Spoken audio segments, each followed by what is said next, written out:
Hi, my dear students. How are you? Welcome to the session. Now, this is another session for reading comprehension. अब आप सोच रहे होगे कि ma'am इतने सारे रीडिंग कॉम्प्रिहेंशन के सेशंस क्यों?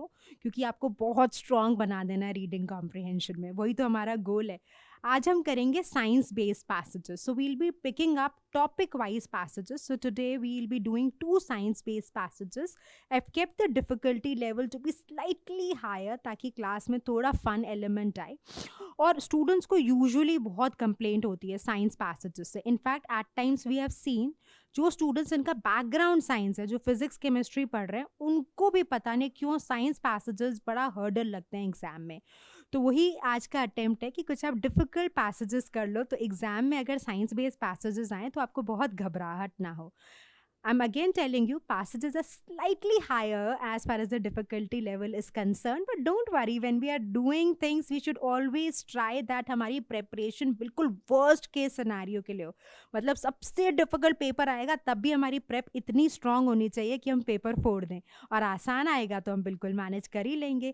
Right, so that's what we are going to do. We are going to do 2 science based passages. Now again a quick recap or how we are going to deal with the passage. We are going to do scratch paper work. We are going to do mapping. तो हम हमेशा से क्या करते हैं, हम mapping करते हैं, right? So there are 2 passages, right? ये आज का आपका इतने लेक्चर्स में पहली बार हम एक क्लास में 2 पैसेजेस कर रहे हैं. It's going to be really exciting and then there are lot of questions, right? उसमें से 1 या 2 क्वेश्चंस आपके होमवर्क के लिए जाएंगे, जो हम अक्सर हर बार करते ही हैं, right? So that's what we are going to do. So of course we will be focusing a lot on how do we map. मैं बार बार कहती हूँ मैपिंग बहुत ही इम्पॉर्टेंट है. क्वेश्चन अंडरस्टैंडिंग में बहुत फोकस करेंगे, राइट? क्वेश्चन बहुत इम्पॉर्टेंट होता है. उसके बाद इनकरेक्ट चॉइसेस को एलिमिनेट करेंगे,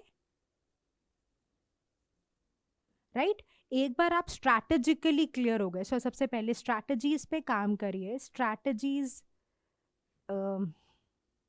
सो सबसे पहले आपने किस पे काम किया? आपने काम किया स्ट्रैटेजी पर. आपकी स्ट्रैटेजी सॉर्टेड है तो उसके बाद आपने खूब प्रैक्टिस करी. तो प्रैक्टिस से क्या होगा, आपको एक्यूरेसी मिलेगी. और अगर एक्यूरेसी मिल गई तो उससे क्या होगा, आपका कॉन्फिडेंस बढ़ेगा. और अगर आपका कॉन्फिडेंस बढ़ गया तो आपको क्वेश्चंस में कम टाइम लगेगा, राइट? इस ऑर्डर को ऊपर नीचे मत करना कि भाई मैम हम तो फटाफट क्वेश्चंस कर लेंगे और आंसर सारे करेक्ट होने चाहिए, और स्ट्रैटेजी उसके बारे में कौन सोच रहा है. ऐसा गलती नहीं करेंगे, राइट? सो हम again and again talking about the mistakes that students do and they do not realise it while they are doing their preparation. वो रियलाइजेशन आता है जब एग्जाम में महीना बचा है, 10 दिन बचे हैं, और तब आप कुछ खास कर नहीं पाते हो, राइट? अगर आप सोचो कि क्लैट जैसा या एलिट जैसा एग्जाम आप लास्ट 10 दिन की 15 दिन की मेहनत में निकाल लोगे, तो आप बिल्कुल बिल्कुल गलत सोच रहे हो. नहीं सोचना ऐसे, right? Don't do that. Strategically, with concept clarity, with understanding of the goals, with understanding of the challenges, the common pitfalls, it's very very important that we should be sorted right from the beginning, right? आप सोचिए exam के 10 दिन में दुनिया बदल जाएगी, कुछ नहीं होगा, राइट? 10 दिन के लिए तो कुछ छोड़ना ही नहीं है, और अभी से बिल्ड करना पड़ेगा ताकि it becomes a part of your system, right? So be very very careful, right? So इस तरीके से स्ट्रैटेजिकली सही गोल रखते हुए पढ़ाई करो और आप देखोगे कि you will be doing very well in the exam. ठीक है, चलिए आज ये 2 साइंस पैसेजेस डिस्कस करते हैं. बड़े मज़ेदार पैसेजेस हैं. थोड़ी सी लैंग्वेज कॉम्प्लिकेटेड है, पर वही तो हमको करना है ना, मिलके हम सारी डिफिकल्ट थिंग्स कर लेंगे. आसान आप खुद से कर लेना, ठीक है? चलो स्टार्ट करते हैं. सो this is the first paragraph of the passage. Not everything looks lovelier the longer and closer its inspection, but Saturn does. oh, हम Saturn की बात कर रहे हैं. Saturn एक planet है, तो यहाँ पर हम लिख देते कि भाई Saturn तुम्हारे बारे में कोई बात हो रही है. It is gorgeous. गॉर्जियस मतलब something which is very beautiful. अब अगर आप इसको याद करना चाहते हो तो आपके लिए सबसे ज़्यादा गॉर्जियस कौन है, उसके लिए एक सेंटेंस में इस वर्ड को यूज़ कर लो. जैसे मेरे लिए मेरी मम्मी और बेटी हैं, तो मैं कह दूँगी my mother and my daughter are gorgeous, right. So that's how you can use this word gorgeous so that you can retain. हम हर बार यही तो कहते हैं कि जब हम पैसेजेस पढ़ रहे हैं हमारी वोकैबुलरी तो इंप्रूव हो ही रही है, right. So we make a conscious effort कि अगर कोई नया वर्ड आ रहा है, अगर आपको भी लग रहा है, कई बार ऐसा होगा कि मैंने उस वर्ड को डिस्कस नहीं करा, तो आपको अगर वर्ड नया लगा, आपको मीनिंग नहीं पता, तो आप ज़रूर इसको अपने एक वोकैबुलरी जर्नल में लिख लो. वोकैबुलरी जर्नल क्या होता है ये बताया था मैंने आपको किसी एक वीडियो में तो पक्का से.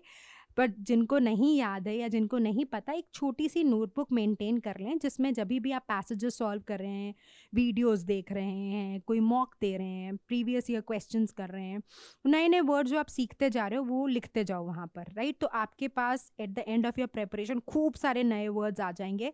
और लिखते जाना नहीं है, रिवाइज भी करना, और कैसे वोकैबुलरी इंप्रूव करनी है उसका एक सेपरेट वीडियो, राइट. वो अभी डिस्कस नहीं करेंगे, अब वो वीडियो ज़रूर देख लेना, राइट. चलिए, so it is gorgeous through earthly telescopes. तो कह रहे कि भाई सैटर्न बड़ा खूबसूरत है. However the 13 years of close observation provided by Cassini. Cassini क्या है? एक अमेरिकन स्पेस क्राफ्ट है, राइट. तो यहाँ पे डिस्क्रिप्शन दे दिया कैसिनी का कि भाई उसने 13 years का ऑब्जर्वेशन किया. तो प्रॉपर नाउन है, मैं लिख लूँगी. कैसिनी पे बेस्ड कोई क्वेश्चन आ सकता है. तो कैसिनी का क्या ऑब्जर्वेशन था? We can come to these sentences and possibly fetch our answer, right. Cassini, an American spacecraft, showed the planet, its moons, and its remarkable rings of better and better, revealing finer structures, striking novelties, and greater drama. तो Cassini क्या है? एक American space craft है, right. उसने 13 साल observe किया उसको. 13 years की क्लोज ऑब्जर्वेशन से उसने क्या ऑब्जर्व किया उसको यहाँ पर लिख दिया. अब आपसे क्वेश्चन आएगा कि क्या ऑब्जर्वेशन करी, आप इस पैराग्राफ पे आके आंसर्स ले लेना, राइट. यहाँ पर प्रेशर मत बिल्ड करो कि एक एक ऑब्जर्वेशन को रट्टा मार लें या याद कर लें, राइट. आपको पता होना चाहिए कि ऑब्जर्वेशन करी, और जितना याद रह सके, जितना आप ऑब्जॉर्व कर सको, अच्छी बात है, पर अननेसेसरी प्रेशर मत लो अपने कंधों पर, right. That's the point that I am trying to make. So this showed the planet, it's moons. Planet का क्या दिखा? प्लैनेट दिखा, उसके साथ उसके मून्स देखे. प्लैनेट ऑफ कोर्स सैटर्न है. And it's remarkable rings of better and better. तो बेटर एंड बेटर होती गई, रिवीलिंग देयर फाइनर स्ट्रक्चर्स, मतलब छोटी छोटी बारीकियों से ऑब्जर्वेशन हुई. स्ट्राइकिंग नॉवल्टीज. नॉवल्टीज मतलब something which is unique, new. And greater drama मतलब मैग्निफिसेंस, ग्रैंडियस, राइट. चलिए, सो ये पैराग्राफ क्लियर हो गया. अब पैराग्राफ में हमने क्या पढ़ा? सैटर्न के बारे में बात हो रही है. सैटर्न क्या है? सैटर्न एक खूबसूरत प्लैनेट है जो अर्थली टेलीस्कोप से सुंदर दिखता है. और 13 साल की ऑब्जर्वेशन जो कैसिनी ने करी. कैसिनी कौन है? कैसिनी एक अमेरिकन स्पेस क्राफ्ट है. उसकी क्या क्या ऑब्जर्वेशंस हैं वो मैंशनड है पहले पैराग्राफ में up to this particular part. ठीक है, चलिए आगे बढ़ते हैं. By and large, the big things in the solar system. अब big things in the solar system क्या है? एक्सप्लेन कर दिया कि भाई प्लैनेट्स और मून्स हैं. आर थॉट ऑफ, सोचा जाता है, as having been around since the beginning. मतलब लगता है कि ये तो शुरू से ही है, मतलब जब से शुरुआत हुई तब से है. So this is what is thought of. तो परसेप्शन क्या है, बिलीव क्या है, कैसा सोचा जा रहा है, वो हमने लिख दिया. The suggestion that rings and moons are new is though. तो दो नेगेटिव ट्रांजिशन आ गया. मैंने आपको बार बार कहा है ट्रांजिशंस को लेकर केयरफुल रहिए, राइट. बहुत हेल्प करते हैं पैसेज को बेटर कंट्रोल में लाने के लिए. Made even more interesting by the fact that one of those moons, Enceladus. तो ये क्या कर रहे हैं कि सजेशन की रिंग्स और मून्स आर न्यू. तो ये ज़्यादा इंटरेस्टिंग हो गया क्योंकि वन ऑफ द मून्स, तो मून का नाम प्रॉपर नाउन है, लिख लीजिए. कहीं एनसीलीडस पे बेस्ड एक क्वेश्चन आ गया तो हम इस जगह जाके इंफॉर्मेशन को ट्रेस कर सकते हैं, right. Enceladus is widely considered the most promising site in the solar system. अब यहाँ पे लिखा है most promising site, right? So we have to be careful in the solar system on which to look for alien life. Alien life, alien पता है ना आपको? Alien मतलब जो पृथ्वी के अलावा कहीं और कोई लाइफ हो तो वो एलियन हो गए, राइट. आपने वो फिल्म नहीं देखी जादू? कौन सी फिल्म थी वो फिल्म का नाम आप लिख देना, उसमें ऋतिक रोशन थे. मुझे कोई मिल गया, राइट. तो कोई मिल गया में एलियन था, वही एलियन. तो अगर एलियन लाइफ को अगर ढूंढा जाए तो सबसे ज़्यादा प्रॉमिसिंग साइट ये एक मून है इंसिलेडस. और ये किसका मून है? सैटर्न का मून है. इफ इंसिलेडस, तो कंडीशन क्या लगा दी? इफ कंडीशनल है. देखिए, If Enceladus is both young and bears life, then life must come come into being quickly. तो क्या कंडीशन है कि अगर हम सोचें कि यंग है और बेयर्स लाइफ, मतलब लोग रहते हैं यहाँ पे, एलियंस रहते हैं, लाइफ है यहाँ पर, right? Life can be in form of trees और इंसेक्ट्स और animals also. This is also believe to have been the case on the earth. तो फिर उसने कहा कि एक ऐसा अर्थ पे भी हम बिलीव करते हैं. क्या कंडीशन है, अर्थ पे क्या बिलीव करते हैं, क्वेश्चन आएगा. We can fetch the information from here. Were it true on Enceladus, that would encourage the idea that life evolves easily when conditions are right. तो क्या हम मान सकते हैं कि जहाँ पे कंडीशंस राइट होती हैं वहाँ पे लाइफ इवॉल्व करती है. तो देखिए, अब कई बार क्या होता है, पैसेज की लैंग्वेज आसान है. जैसे अगर आप ये पैसेज देख रहे हो तो लैंग्वेज बहुत मुश्किल नहीं है, डूएबल लग रहा है पैसेज, पर क्योंकि हमने तो यहीं पर ऐसा डर बिठा रखा है, अभी आप ह्यूमैनिटीज़ के हो या कॉमर्स बैकग्राउंड के हो, और जैसे ही ये सैटर्न आ गया, कैसिनी आ गया, आपकी तो सिट्टी पिट्टी गुम. आपने कहा चल क्या रहा है मेरी लाइफ में, मैं नहीं पढ़ रही, राइट? तो वो तो बैरियर यहाँ पर है ना, तो यही ओवरकम करना है. हो सकता है ऐसा एक्नॉलेज करिए कि मुझे डर लगता है, राइट? मुझे घबराहट होती है साइंस पैसेज से, but then what is the approach? अब अगर आप पैसेज पढ़ते जा रहे हो तो इतना डिफिकल्ट नहीं है जितना क्योंकि मुझे साइंस का पैसेज डिफिकल्ट लगता है, ये थॉट प्रोसेस से मैं घबरा रही हूँ, राइट? तो घबराना नहीं है, you have to keep moving. मतलब खुद को प्रॉमिस करना है कि पैसेज तो पूरा पढ़ना ही है. और ऐसा कई बार क्या होता है, स्टूडेंट एक पैराग्राफ पढ़ते हैं एग्जाम में, मोमेंटम नहीं बैठता, घबराहट होने लग जाती है, छोड़ देते हैं, वो दूसरे पैराग्राफ पे चलने लग जाते हैं. अब भाई कर क्या रहे हो आप? ऐसे नहीं करना, right? Don't do this, that you started reading, you have not read it completely, you don't know, somehow some not liking it. Not liking it क्या होता है भाई, right? You're not spending the life with the passage, but you have to solve it, so don't do that. So you have to prepare yourself. अगर आपने कभी practice करी और आपके साथ ऐसा हो रहा है तो you have to stop today, now, right? You have to complete the reading the entire passage, reach to the question. ऐसे तो आप जगल करते रहोगे, जंप इन जंप आउट, एक से दूसरे पे, दूसरे से तीसरे पे, कैसे पेपर में एक्यूरेसी आएगी, कैसे पेपर कंप्लीट होगा, right? You not suppose to make this mistake. Okay, चलिए, शाबाश, आप तो समझदार बच्चे हो सारे, राइट? सो अब हमने पढ़ लिया कि क्या अजम्पशन था कि ये सब बिगनिंग से है, पर फिर rings and moons are new, even made more interesting कि जो एक मून है एनसेलेडस, उस वहाँ पे एक बड़ी प्रॉमिसिंग साइट कंसिडर करी जा रही है जहाँ पे एलियन लाइफ हो सकती है. तो उसने कहा कि एनसेलेडस यंग भी है और बेयर्स लाइफ भी करता है, तो लाइफ यहाँ पे बड़ा क्विकली आई होगी, मतलब रिसेंटली आई होगी. अर्थ के लिए भी ऐसा सिमिलर बिलीव किया जाता है. तो कहते हैं कि लाइफ कहाँ पे इवॉल्व करती है, जहाँ पे conditions are right, of course, right? चलिए अब आगे देखते हैं. One reason for thinking Saturn's rings are young. तो आपसे क्वेश्चन पूछ सकते हैं कि why Saturn rings are young, right? तो आप लिख सकते हो कि Saturn rings are considered young, तो या सैटर्न रिंग्स यंग लिख दो, राइट? जिसको जैसे आपको समझ में आए. अब आपको यहाँ पे देख के लग रहा है ना कि एक रीजन है. क्या रीजन है? अगर क्वेश्चन पूछ लिया तो we can come to this particular line and get our answer from. The solar system is suffused with comet dust and comet dust is dark. तो ये उसका एक पॉसिबल आंसर दे दिया. तो मैं ANS लिख रही हूँ, मेरे को समझ में आ जाएगा. It can be your way to write anything you feel that you would be able to understand.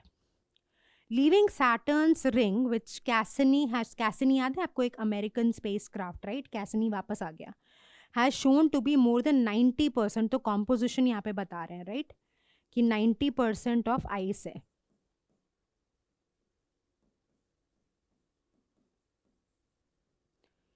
In such a mist is like leaving laundry hanging on a line downwind from a smokestack. It will get dirty. तो इन्होंने एक बड़ी interesting analogy कही कि आपने कहा कि जो रिंग्स हैं, अगर आप इसको कॉमेट डस्ट में एक्सपोज कर रहे हो तो उससे सिमिलर एनालॉजी कह दी. इसका तो मतलब यही हुआ कि आप कपड़े एक ऐसी जगह सुखा रहे हो, या डाउनविंड मतलब you are putting them, laundry को हैंग कर रहे हो जहाँ पे स्मोक स्टैक है. तो होगा क्या, इवेंचुअली वो डर्टी हो जाएंगे क्योंकि एक्सपोजर है टू डस्ट या टू स्मोक, राइट? तो एक सिमिलर सी बड़ी इंटरेस्टिंग सी एनालॉजी क्रिएट करिए, लिख दीजिए. जहाँ पे आपको कुछ पिक्यूलियर लगे उसको नोट ज़रूर कर लीजिए, right? The lighter the rings are, the faster this will happen. For the less mass they contain, the less celestial pollution they can absorb. Before they start to discolor, Jeff cosy, a scientist at American spacecraft agency, अब इसको आगे पढ़ते हैं. तो यहाँ पे एक बड़ी प्रॉपर रीजनिंग दे रखी है जहाँ पे wait, The lighter the rings are, the faster this will happen, faster discolorations will happen. And what is the reason? So discoloration reason, right, जहाँ आपको लगे मेरे को तो फीलिंग आ जाती है कि यहाँ पे क्वेश्चन आ सकता है, नहीं आएगा। ज़्यादा से ज़्यादा क्या होगा, आप इतनी जगह लिख रहे हो डिस्कलरेशन और रीज़न और एक्चुअल क्वेश्चन ना आए, कोई बात नहीं, राइट। आया तो हम सेफ है ना, कि हमको पता है कौन सी इन्फॉर्मेशन कहाँ है। तो मैं यहाँ पर इसे जूझ नहीं रही कि डिस्कलरेशन को अच्छे से समझ लो, I am marking it so that the question comes, I revisit the line. तब कोई इधर उधर का सेंटेंस मुझे डिसोरिएंट नहीं करेगा, मैं ट्रैप में नहीं फंसूंगी, मैं अपना फोकस नहीं लूज़ करूंगी, तो बड़ी क्लैरिटी मिलेगी। क्वेश्चन पैसेज टोटली कर क्या रहा है मुझे पता है, क्वेश्चन मैं ध्यान से पढ़ रही हूँ, वहीं पे आ रही हूँ जहाँ से मुझे आंसर मिलेगा, वो लाइंस पढ़ने के बाद ऑप्शंस को एक्सप्लोर कर रही हूँ, तो फिर कहाँ दिक्कत आएगी, राइट? नहीं आएगी। आप लॉजिकली सोच के देखना, मतलब whatever I am telling you in terms of strategy, that absolutely makes sense. It's just that you need to have the patience and conviction to apply those, right, to get into the groove. अब देखिए यहाँ पे, अब एक last sentence रह गया था, एक बार वापस चलते हैं। यहाँ पर ये कह रहे थे कि they contain the less celestial pollution they can absorb before they start to discolor. तो यहाँ पे जेफ कूजी, अब लिख लीजिए, जेफ कूजी आ गए, मैं JC लिख रही हूँ। A scientist at American space agency NASA, NASA का भी डिस्क्रिप्शन है डिस्कशन में, तो नासा भी लिख लें आप। Who helped run Cassini told the Lunar and Planetary Science Conference in Houston. तो LN, मैं LPC लिख रही हूँ, आप लिखो जैसे आपको कन्वीनियंट हो, राइट। हॉस्टन भी लिख रही हूँ मैं, कि क्वेश्चन आ जाए हॉस्टन में क्या बोला था जेफ कूजी ने। That combining the mass estimates with Cassini's measurement of the density of comet dust near Saturn suggests, लंबा सेंटेंस आप ब्रेक कर सकते हो, राइट।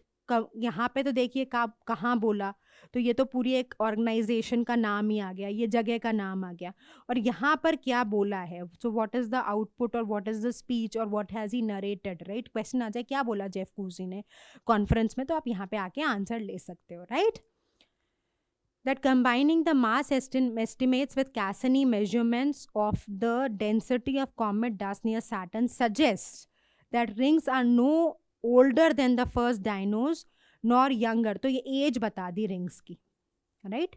तो यहाँ पर एज बता दी, और उसने क्या एज बताई है कि no older than the first dinos nor younger than the last of them. तो दैट मीन्स उनकी ईयर या age somewhere around 200 million and 70 million year around है, राइट। तो एज मिल गई, क्वेश्चन आएगा तो हम देख लेंगे, राइट। अब यहाँ पे आपने 2700 कुछ उल्टा पुल्टा पढ़ लिया तो आप फंस जाओगे, राइट। सो कम बैक, राइट। चलिए जी, आसान है ना। अब देखिए, आप कहते हैं साइंस मुश्किल है, अब साइंस के पैसेजेस तो डुएबल होते हैं। मुश्किल क्यों होता है? क्योंकि आप शुरू में ही घबरा जाते हैं। धीरे धीरे रीड करेंगे तो आपकी उसके साथ जो फ्रेंडशिप है वो बिल्ड हो जाएगी, राइट। और एक बार आपका बॉन्ड बन गया ना, फिर तो आपके सारे क्वेश्चन सही ही होंगे, and that's what we are wanting. तो बोलते हैं ना, इम्ब्रेस द पैसेज। इम्ब्रेसिंग का मतलब क्या? गले लगा लो पैसेज को, दोस्ती कर लो। तो दोस्ती कर लोगे तो क्वेश्चन आसान हो जाएंगे, right. So that timing fits well with the theory. तो टाइमिंग, जेफ कूजी ने एक टाइमिंग दे दी है एज की, राइट। रिंग्स की एज की टाइमिंग दे दी है, तो वो कह रहे हैं कि वो फिट वेल होती है with a theory which was presented in 2016। तो 2016 में एक दूसरे साइंटिस्ट थे, मैटेजा cook of the SETI institute, जो उन्होंने एक थ्योरी बोली है, उससे वो टाइमिंग फिट बैठता है, right.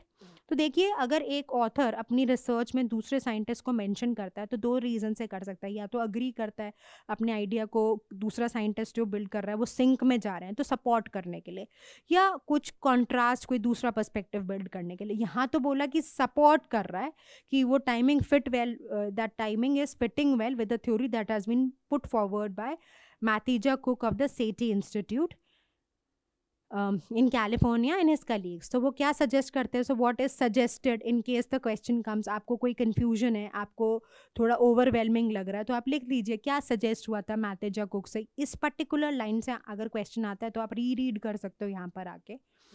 They suggest that at around the same time as the rings came into being, an old set of moons orbiting Saturn destroyed themselves, and from their remains emerged not only the rings but also planets' current suit of inner moons. तो क्या कह रहे हैं कि उनके moons ने, जो old set of moons है, उससे डिस्ट्रॉय कर दिया खुद को, और उन्हीं से क्या इमर्ज हुई रिंग्स भी और प्लैनेट के current suit of inner moons. तो ये रिया, डियोन, टेथीज, एंसिलेडस एंड मिमस। ठीक है, तो what was the output that has been discuss. So a question might come from your revisit, right. ऐसा नहीं कह रही कि मैं आप बिल्कुल समझने की कोशिश ना करो, मैं कह रही हूँ ओवरवेलम ना हो इन्फॉर्मेशन से, और कन्फ्यूजन हो जाता है क्योंकि इतना लंबा पैसेज है, मल्टीपल इन्फॉर्मेशन हैं, बहुत सारे साइंटिस्ट की बात कर ली, ये सैटर्न की रिंग्स आपके लिए थोड़ा नया भी है टॉपिक, तो आप बार बार मैपिंग करने से ना रिविजिट करना आपके लिए आसान हो जाएगा, right. So Dr. Cook and his colleagues used computer simulation of Saturn's moon's orbit as a sort of time machine. So what did they do? Right? So what did they do? मैं तो बस ऐसा लिख लूंगी.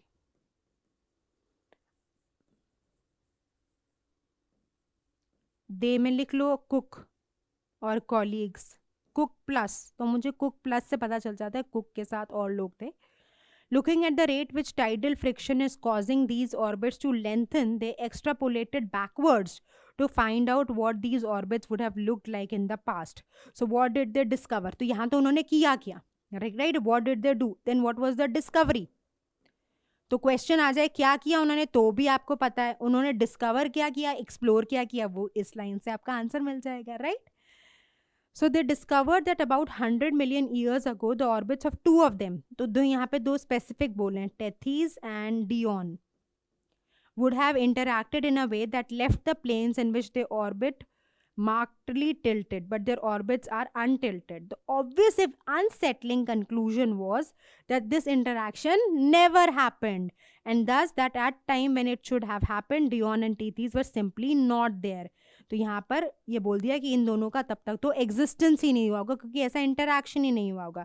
दे must have come into existence, must have come into being later. तो उन्होंने क्या किया, उसका ऑब्जर्वेशन क्या है, उससे ये पता चला कि उनके ऑर्बिट्स टिल्ट होने चाहिए पर उनके तो अनटिल्टेड थे, तो मतलब उसका इंटरैक्शन नहीं हुआ. इंटरैक्शन क्यों नहीं हुआ, क्योंकि दोनों तब तक थे ही नहीं, यानी दोनों रीसेंट हैं. ठीक है जी, चलिए आगे पढ़ते हैं. हो बस क्वेश्चन आ गए, अरे वाह. चलिए, the phrase leaving laundry hanging on a line downward from a smoke stack is use to explain how the ring planets. तो ये मैंने आपको कहा था ना, देखो आ रहे हैं क्वेश्चन. वो आपकी मम्मी बोलती है ना मैंने कहा था ना, ऐसे ही मैं बोल रही हूँ मैंने कहा था ना आएगा, तो देखिए आ जाते हैं questions. Is this that you need to develop that acumen and that will again, I might sound repetitive but that will come only by practice. तो जो जितना ज़्यादा प्रैक्टिस कर लेते हैं, जो जितने मॉक्स दे देते हैं. मैं recently talking to a student, 76 mocks दिए थे उसने, right. Of course he is into one of the most premium universities of the country. 76 mocks सोच रहे हैं आप, और बच्चे 4-5 में खुश हो जाते हैं, राइट. तो that level of practice is needed, right. That only will bring a lot of clarity, right. चलिए देखिए, atmospheres absorb comet dust, moon create a gap between the rings discolor and darken. of course अगर आप छोड़ रहे हो तो rings discolour हो जाएंगी, डार्कन हो जाएंगी. Rings lose mass over time, तो ये नहीं, जो एनालॉजी इस्टेब्लिश करी है वो सी पॉइंट को सपोर्ट करती है. So C will be our correct answer, right. ठीक है जी, आसान सवाल है. देखिए, अगर आपको फिर भी डाउट आता है, मतलब अगर आपको इन्फॉर्मेशन, अभी तो हम डिस्कस कर रहे हैं, we are going slow, exam में हो सकता है कि थोड़ा प्रेशर आ जाए कि कहाँ डिस्कशन हुआ, तो आपने जब मैपिंग कर ली ना तो यू कैन रीविजिट, राइट. देखिए हमने हर जगह पे डिटेल काम किया है, मतलब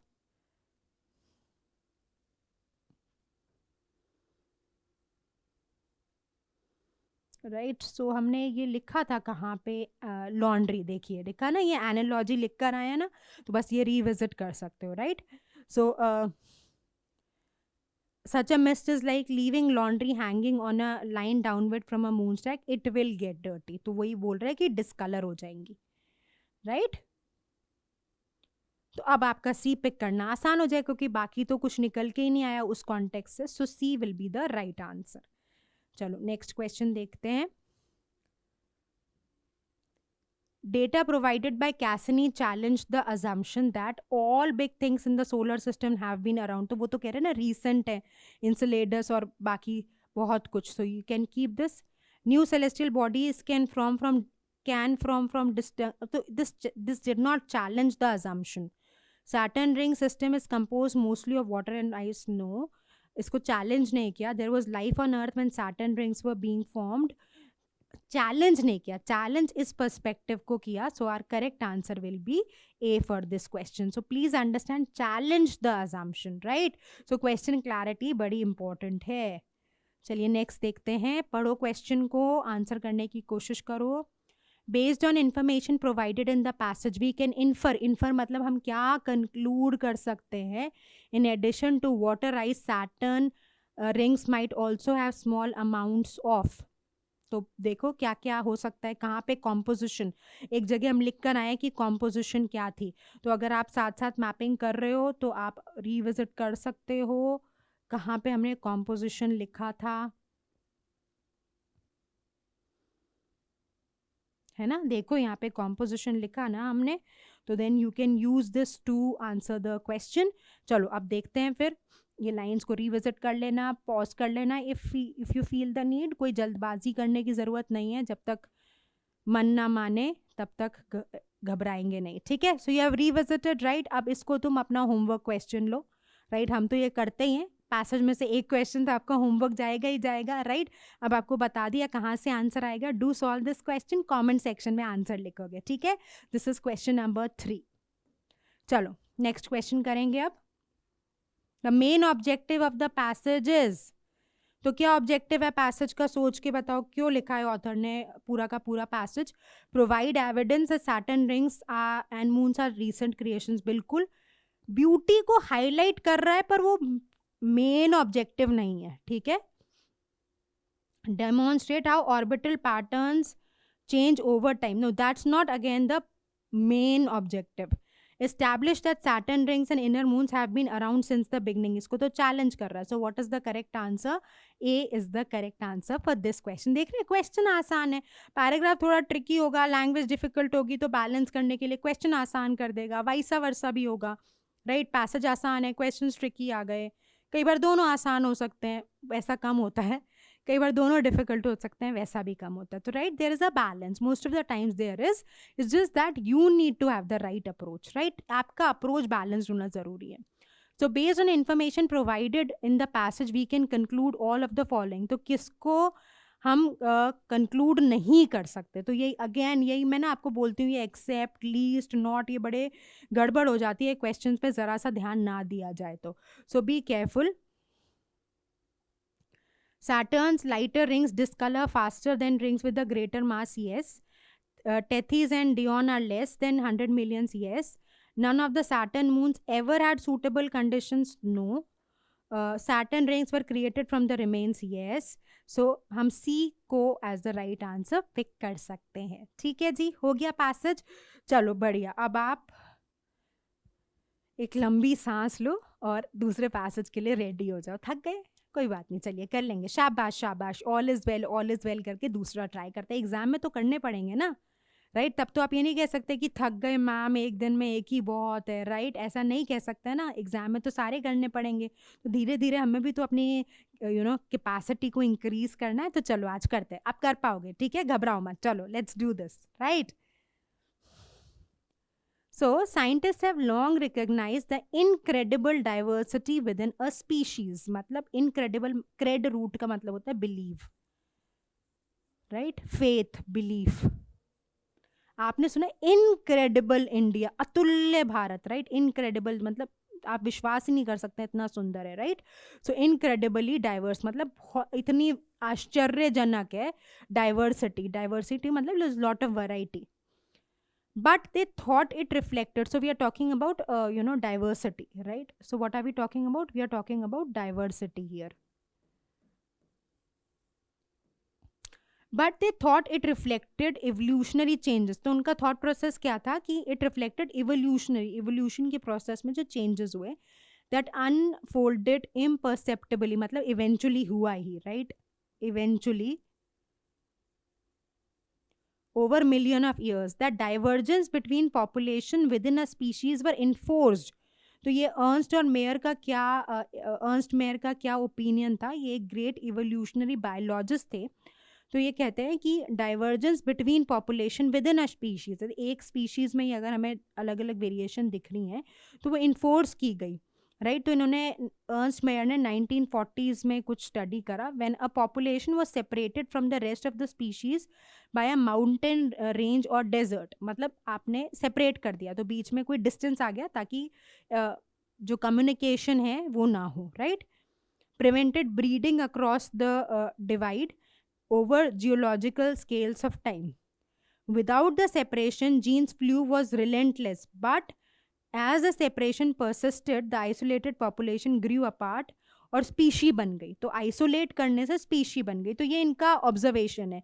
किसका ऑब्जर्वेशन है? अर्नस्ट मेयर का। और उन्होंने कैसे एक्सप्लेन किया उसके बारे में डिस्कशन है, राइट। चलिए अब आगे देखते हैं।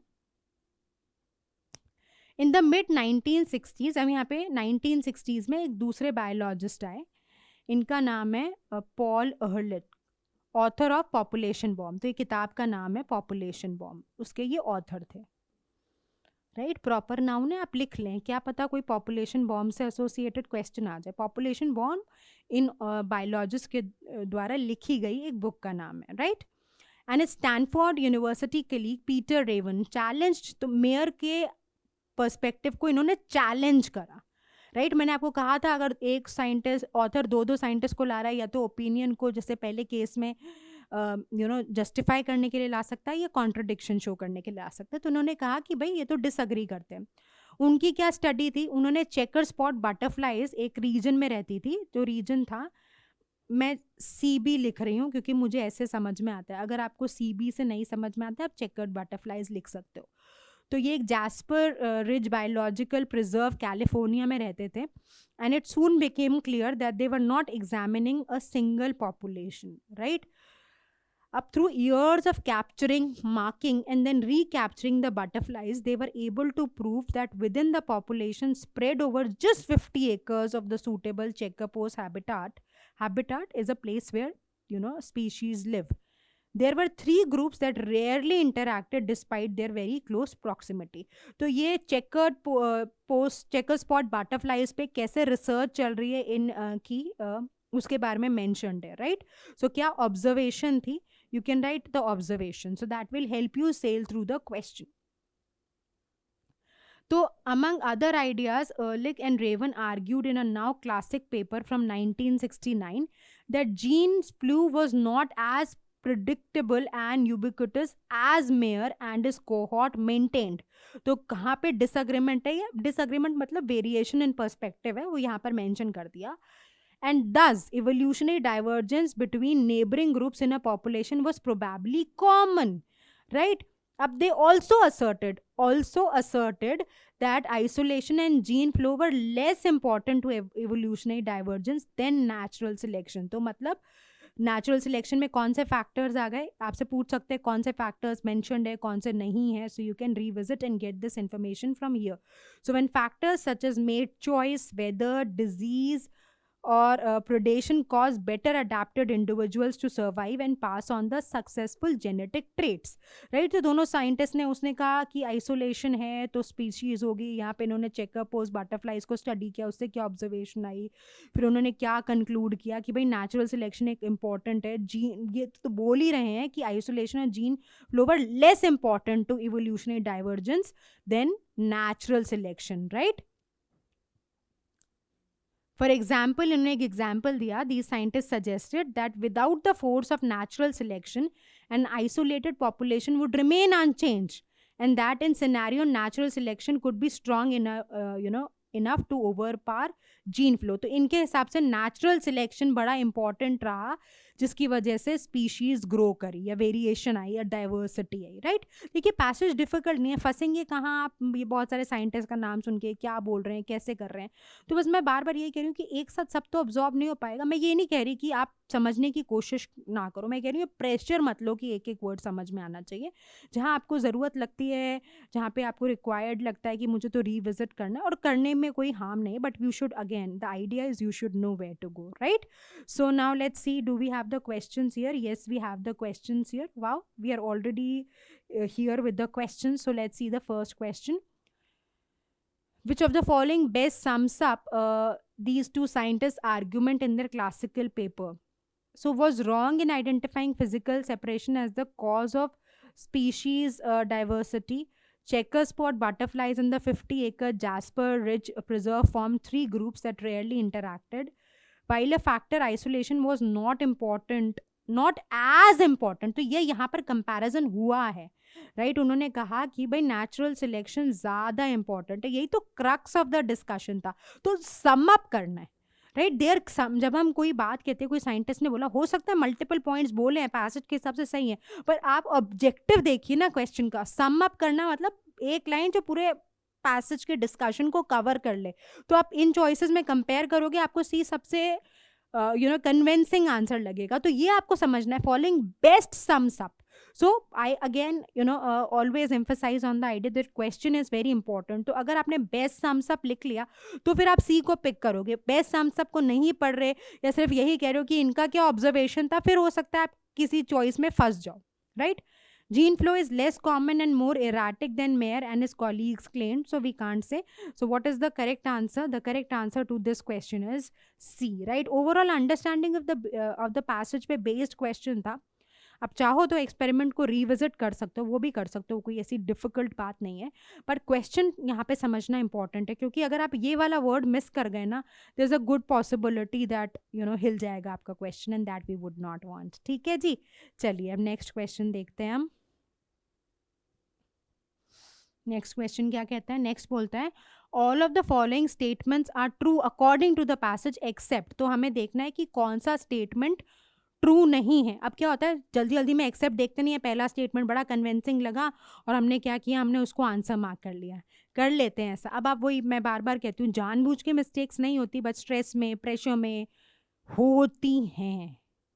मतलब आप ये सोचे कि नहीं होंगी, बिल्कुल भी वो नहीं तब होंगी जब आपकी ईज और मेंटल स्टेट स्ट्रांग होगा, right?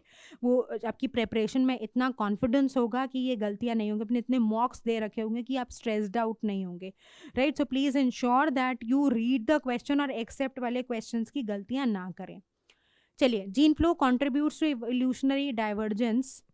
The population bomb question dominant ideas about species diversity.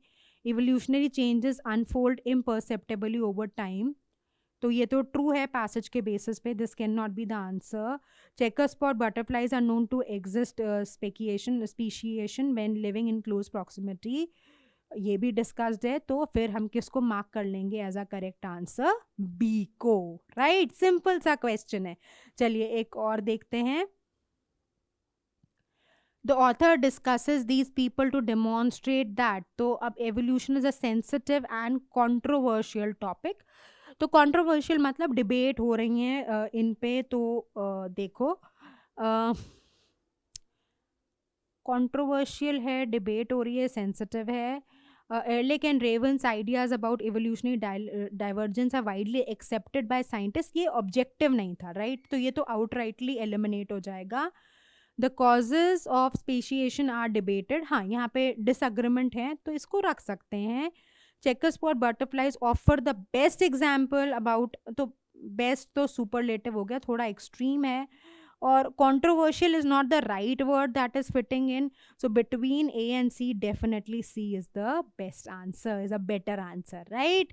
So I hope you really enjoyed solving the science based passages। मुझे बताओ थोड़ा सा, इतना सा, ज़रा सा डर आपका कम हुआ ना, तो then it is a victory for us। और खूब प्रैक्टिस करेंगे और passages solve करेंगे तो आपका level of comfort और increase होगा। But what is expected from you is that you start reading, you read profusely, you work on your vocabulary improvement, you read from varied sources, don't create any mental barriers that ma'am science नहीं होता या history नहीं होता या philosophy नहीं होता।